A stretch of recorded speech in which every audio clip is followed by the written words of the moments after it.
Bapak Ibu dan saudara-saudari yang dikasihi Tuhan, firman Tuhan yang akan kita baca dan kita renungkan pada pagi hari ini terambil dari kitab 2 Samuel pasal 1 ayat 17 sampai ayatnya yang ke-27. Saya akan bacakan kepada kita. Beginilah firman Tuhan. Daud menyanyikan nyanyian ratapan ini karena Saul dan Yonatan anaknya, dan ia memberi perintah untuk mengajarkan nyanyian ini kepada Bani Yehuda. Itu ada tertulis dalam kitab orang jujur. Kepermainanmu, hai Israel, mati terbunuh di bukit-bukitmu, betapa gugur para pahlawan. Janganlah kabarkan itu di Gad, janganlah beritakan itu di lorong-lorong Askelon, supaya jangan bersukacita anak-anak perempuan orang Filistin, supaya jangan beria-ria anak-anak perempuan orang-orang yang tidak bersunat. Hai gunung-gunung di Gilboa, jangan ada embun, jangan ada hujan di atas kamu. Hai padang-padang pembawa kematian, sebab di sanalah perisai para pahlawan dilumuri, perisai Saul yang tidak diurapi dengan minyak. Tanpa darah orang-orang yang mati terbunuh, dan tanpa lemak para pahlawan, panah Yonatan tidak pernah berpaling pulang, dan pedang Saul tidak kembali dengan hampa. Saul dan Yonatan, orang-orang yang dicintai dan yang ramah, dalam hidup dan matinya tidak terpisah.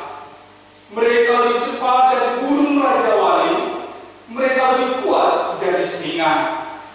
Hai anak-anak perempuan Israel, menangislah karena Saul, yang mendatangi kamu dengan pakaian dewa dari Ten Kirmizi, yang menyembahkan perhiasan emas pada pakaianmu. Betapa gugur para pahlawan di tengah-tengah pertempuran. Yonatan mati terbunuh di bukit-bukitmu. Merasa susah aku karena engkau, saudaraku Yonatan. Engkau sangat ramah kepadaku. Bagiku cintamu lebih ajaib daripada cinta perempuan. Betapa gugur para pahlawan dan musnah senjata-senjata perang. Mari kita berdoa. Bapak Ibu dan saudara-saudari yang dikasihi Tuhan, Shalom. Yahoo. Dalam berbagai budaya, termasuk di Nias, kalau ada orang meninggal, sudah umum kita tahu, kita saksikan kaum keluarganya, termasuk kerabat-kerabatnya, menangisi dan meratapi kematiannya. Demikian juga halnya di Israel. Ketika seseorang mati, maka ia ditangisi, diratapi oleh kaum keluarga dan kerabat-kerabatnya. Bedanya, kalau di Nias, itu benar-benar karena ada hubungan famili, kerabat, sahabat dekat, mereka kemudian menangis dan meratap. Tetapi di Israel, selain kaum keluarga dan kerabat atau famili, sahabat, mereka juga ada yang disebut peratap-peratap profesional. Perempuan-perempuan yang memang berprofesi meratapi orang-orang meninggal, dan mereka bisa diundang untuk meratapi seseorang yang meninggal. Kalau ini biasanya ya 1-2 hari sudah dikebumikan. Di Israel rata-rata 1 minggu baru dikebumikan. Sehingga mereka butuh peratap-peratap lain yang bisa meratapi betapa sedihnya mereka kehilangan seseorang. Tetapi dalam kasus kematian Saul dan Yonatan beserta kaum keluarga dan banyak orang Israel yang mati di medan perang, mereka kalah terhadap musuh mereka orang Filistin. Di sini terlihat Daud meratap, bukan lagi menggunakan peratap profesional, tetapi ia meratap sendiri dan mengajak umatnya, mengajak bangsa Israel untuk meratap bersama-sama, menunjukkan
ketika Saul hendak membunuh Daud, Yonatan membantunya melepaskannya dari maut tersebut.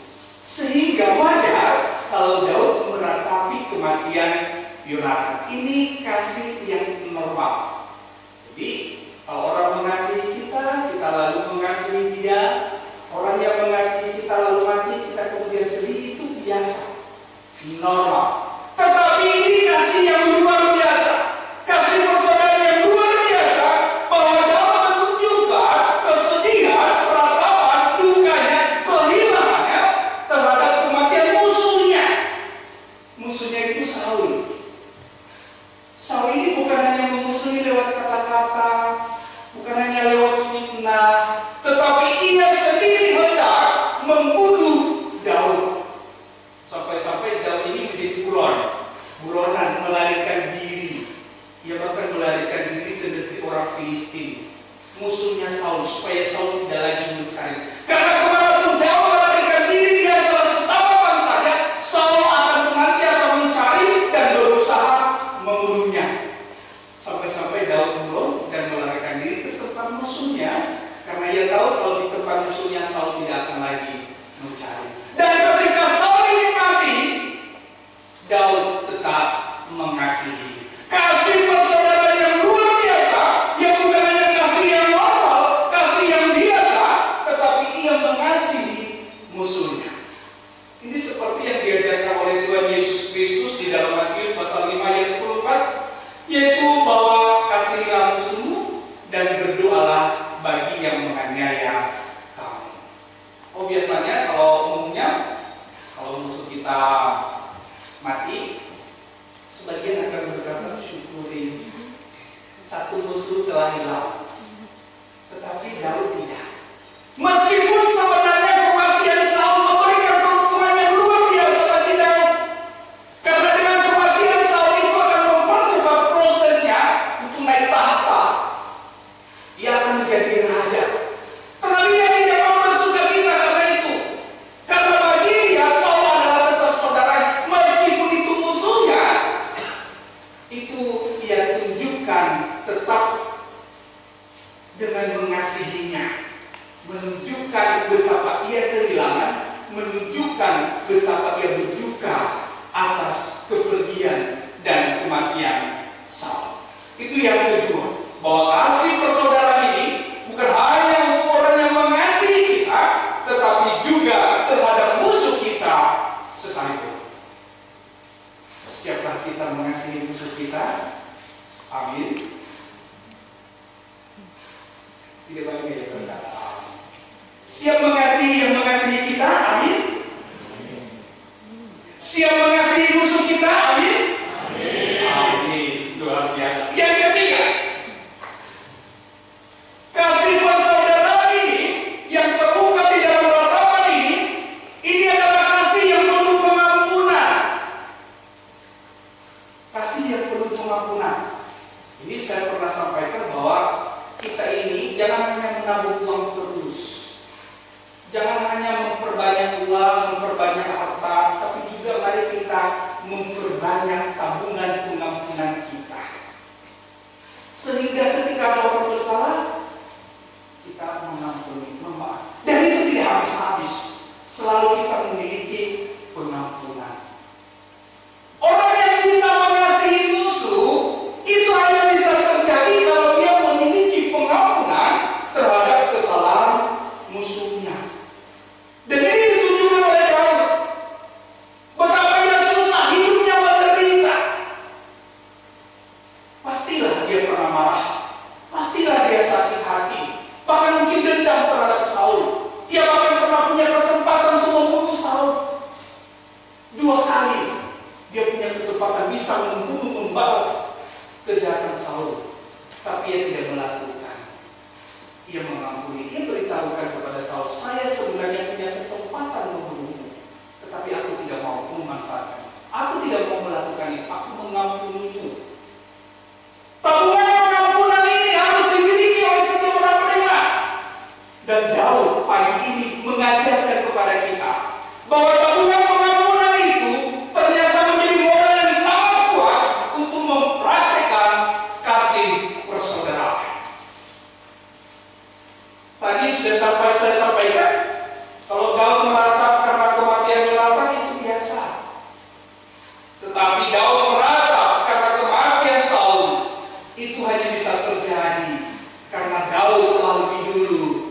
mengampuni Saul, mengampuni setiap kejahatan, mengampuni setiap kehendak buruk yang dimiliki oleh Saul terhadap dirinya. Kasih ini memang susah dilakukan kalau kita tidak memiliki yang namanya pengampunan. Dan lagu-lagu kita juga mengajarkan kita itu, ajarilah kami saling mengasihi, ajarilah kami saling mengampuni. Tapi yang ada, ya kalau kau jahat padaku, balas lebih hebat dari itu. Engkau mencubitku sekali, usahakan kucubit engkau 2 kali. Tetapi pagi ini kita diberitahu bahwa kasih persaudaraan itu harus didasari oleh pengampunan. Dan itu hanya bisa terjadi kalau di dalam diri kita terdapat tabungan pengampunan yang melimpah, yang tidak pernah habis-habisnya. Hari ini dia bersalah, oke, aku maafkan. 2 kali aku maafkan. 3 kali aku maafkan. 4 kali aku maafkan. 5 kali ya tetap maafkan. Jangan bilang 1 kali, boleh 2 kali, jangan. 3 kali awas balas. Bapak Ibu dan Saudari yang dikasihi Tuhan, kasih persaudaraan ini kasih yang harus dipraktikkan dengan penuh pengampunan terhadap siapa. Karena sahabat kita yang baik sekali kadang-kadang juga melakukan kesalahan. Dan kalau kita tidak memiliki pengampunan, maaf, maka persahabatan itu bisa hancur. Yang keempat, kasih persaudaraan yang terungkap di dalam martabat ini adalah kasih yang menjaga harga dan martabat saudaranya tetap baik di mata orang lain. Jadi kasih persaudaraan ini adalah kasih yang menjaga harga diri dan martabat orang lain tetap baik. Meskipun kita tahu dia jahat, tapi kita tetap berusaha menghargai dia. Kita tetap berusaha menjaga harga dirinya, bukan justru mempermalukannya. Ini tadi kita lihat di dalam ratapan ini, di dalam ayat 20. Ketika Saul Yonatan mati, mengalami kematian, itu adalah sebuah peristiwa yang memalukan bagi sanak saudaranya. Ini bukan mati biasa. Kalau mati karena sakit mungkin biasa saja. Ini mati dalam perang, harga diri. Raja mati di medan perang itu akan menjadi hal yang memalukan di sepanjang keturunannya. Karena itu Daud meminta kepada bangsanya, jangan kabarkan kematian itu terhadap musuh-musuhnya, baik di Gad dan Askelon, supaya perempuan-perempuan Filistin tidak bersuka cita dan beria-ria atas kematian itu. Musuh-musuh mereka akan bersuka cita, mempermalukan, oh raja mereka sudah mati. Dan Daud tidak ingin itu. Meskipun dia tahu Saul adalah musuhnya, tetapi yang mengasihi itu dengan menjaga harkat dan martabat diri Saul dan kaum keluarga, dengan meminta kaum sebangsanya untuk tidak mengabarkan itu kepada musuh-musuh mereka. Biasanya yang terjadi, belum salah saja kita cari salahnya. Ini udah musuh nih, kita udah tahu nih dia nggak suka kita. Jadi kita usahakan, kita matikan karakternya dengan mencari kesalahannya, lalu kita sebarkan, kita siapkan supaya dia malu. Ini tidak. Meskipun dia tahu ini musuhnya, dan ini hal yang memalukan sebenarnya. Bagi Daud ini adalah berita baik sebenarnya. Dia bisa menggunakan ini memberitakan, oh itu Saul itu sudah mati, bersuka cita. Tidak. Ia berusaha menutup itu dengan tetap menjaga harga diri dan martabat Saul beserta kaum keluarganya. Di ayat 20 bisa ditampilkan. Kita baca bersama-sama 1, 2, 3.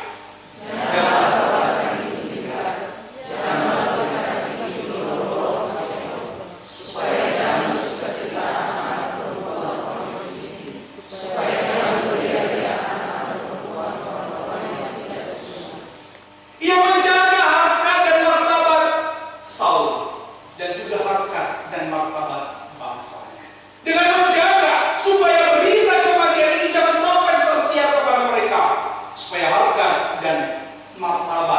harga diri tetap terjaga.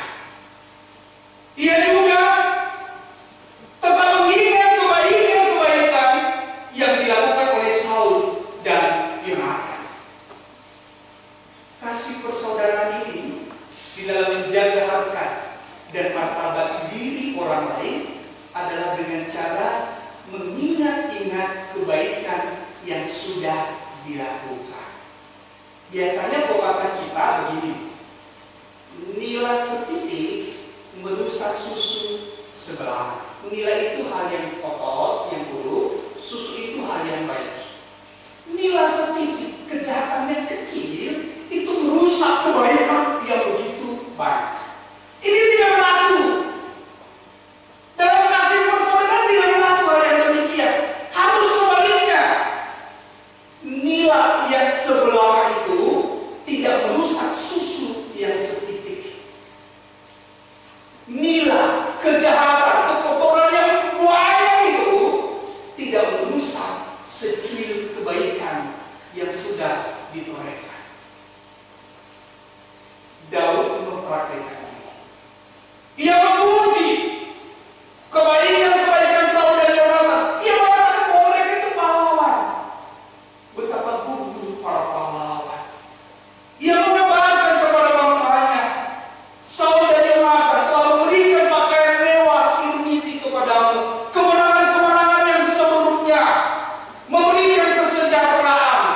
Jangan karena kejahatannya, keburukannya itu menghilangkan kebaikannya.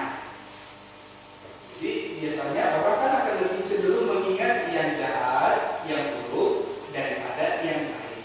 Sekarang kita ubah. Mari kita lebih banyak mengingat kebaikan orang lain daripada mengingat kejahatan, kesalahan-kesalahan. Karena setiap orang itu punya salah. Daud mempraktikkannya. Dan hari ini kita diajarkan. Mari Bapak Ibu dan Saudara yang dikasihi Tuhan, kita ingat-ingat. Siapa yang selama ini kadang-kadang kita benci, kita tidak suka karena dia memusuh kita. Di kampus biasanya juga ada kadang-kadang seseorang yang suka nyebelin banget. Kodai, gangguin terus. Dan kalau kita melihat tingkah lakunya yang buruk itu, kita jadi benci, marah, sakit hati. Tapi kita tidak melihat, ya sejatinya dia masih memiliki sisi baik juga. Lebih baik saya ingat kebaikannya daripada saya ingat keburukan. Karena itu akan membuka hati kita untuk mengampuni, membuka diri kita untuk bisa mengasihi. Kalau kita lebih banyak mengingat kejahatannya, otomatis pintu kasih kita tertutup.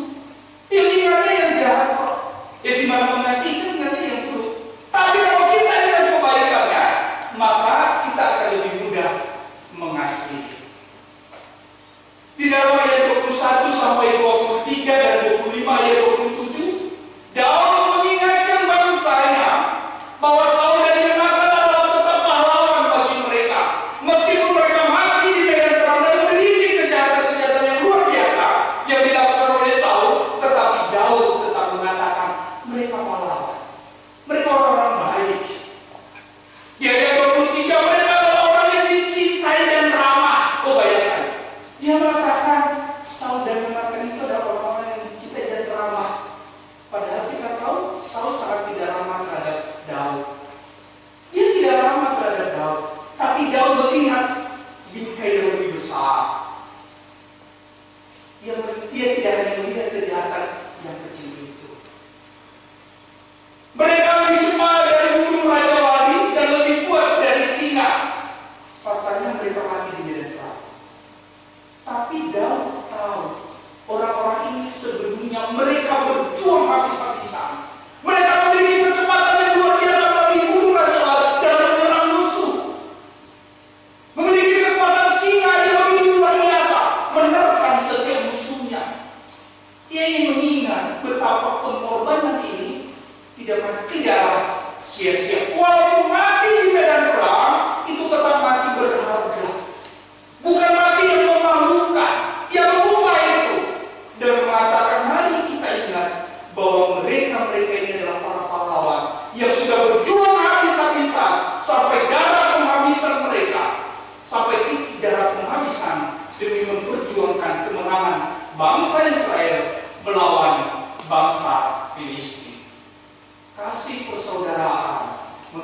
banyak dosa, tetapi Dia akan membuka pintu-pintu maaf dan menunjukkan kebaikan yang luar biasa. Bapak Ibu dan Saudara yang dikasihi Tuhan, refleksi kita lalu bagaimana dengan kita umat Tuhan pada hari ini? Bagaimana reaksi kita ketika ada orang atau musuh kita yang membenci kita, mengalami kemalangan bahkan kematian? Adakah kita bersuka cita karenanya, atau kita menunjukkan rasa simpati, rasa empati dan bersedih, bahkan berdoa untuk dia? Kalau kita masih bersuka cita, itu pertanda bahwa kita sesungguhnya belum memiliki pengampunan yang cukup dalam mempraktekkan kasih persaudaraan. Ingat, hari ini kita diajarkan untuk mengampuni kesalahan-kesalahan orang lain, serta menjaga harga diri, harga dan martabat diri orang lain meskipun dia adalah musuh kita, serta tetap memuji, mengingat dan memuji kebaikan orang lain. Biarlah ini juga menjadi cerminan bagi kita di dalam mempraktikkan kasih persaudaraan terhadap sesama kita sebagai umat percaya. Bukankah Tuhan Yesus mengajarkan kita, kasihilah Tuhan Allahmu dengan segenap hatimu, tetapi juga engkau harus mengasihi sesamamu manusia seperti dirimu sendiri. Kasih yang melampaui batas-batas hubungan darah, kasih yang penuh pengampunan, kelemah lembutan dan kesabaran, dan kasih yang menjaga nama baik orang lain. Dalam 1 Korintus pasal 13 diajarkan bahwa kasih itu lemah lembut, panjang sabar, dan murah hati. Mari kita praktekkan ini bukan hanya kepada orang yang mengasihi kita, tetapi kepada musuh kita sekalipun. Tuhan Yesus memberkati. Amin.